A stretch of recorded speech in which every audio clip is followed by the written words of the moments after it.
റാണി പത്മിനി. ചുമന്ന തുടുത്ത മുഖവും വെളുത്ത ശരീരവും നീണ്ട ചുരുണ്ട മുടിയും. ഒരു നായികയാവാൻ എന്തൊക്കെ വേണമോ അതും അതിലപ്പുറമുള്ള അതിസുന്ദരിയായ ഒരു പെൺകുട്ടി. അന്തരിച്ച സിനിമാ നടൻ രതീഷിന്റെ നായികയായിട്ടായിരുന്നു ഇവരുടെ തുടക്കം. എന്നാൽ പിന്നീട് അങ്ങോട്ട് നായികയുടെ റോളൊന്നും ഇവർക്ക് കിട്ടിയിരുന്നില്ല. ഒന്നുകിൽ നായകന്റെ സഹോദരി, അല്ലെങ്കിൽ നായികയുടെ കൂട്ടുകാരി. അവസാനം വില്ലൻ ബലാത്സംഗം ചെയ്ത് കൊല്ലും. ഇങ്ങനെയുള്ള റോളുകളായിരുന്നു ഇവർക്ക് കിട്ടിക്കൊണ്ടിരുന്നത്.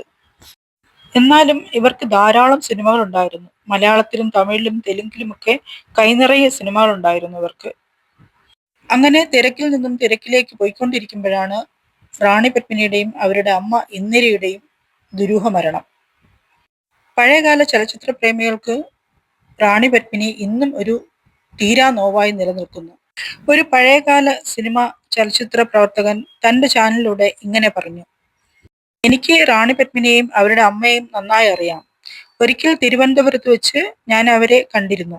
അന്ന് അവർ തന്റെ മകളെ കുറിച്ച് വളരെയധികം സംസാരിച്ചുവെന്നും തന്റെ മകൾ ഉന്നതിയിൽ നിന്നും ഉന്നതിയിലേക്ക് പോകുമെന്നും വളരെ ഉയരങ്ങളിലെത്തുമെന്നും വളരെയധികം സന്തോഷത്തോടെ തന്നോട് റാണി പത്മിനിയുടെ അമ്മ ഇന്ദിര പറഞ്ഞതായി അദ്ദേഹത്തിന്റെ ചാനലിലൂടെ പറഞ്ഞിരുന്നു.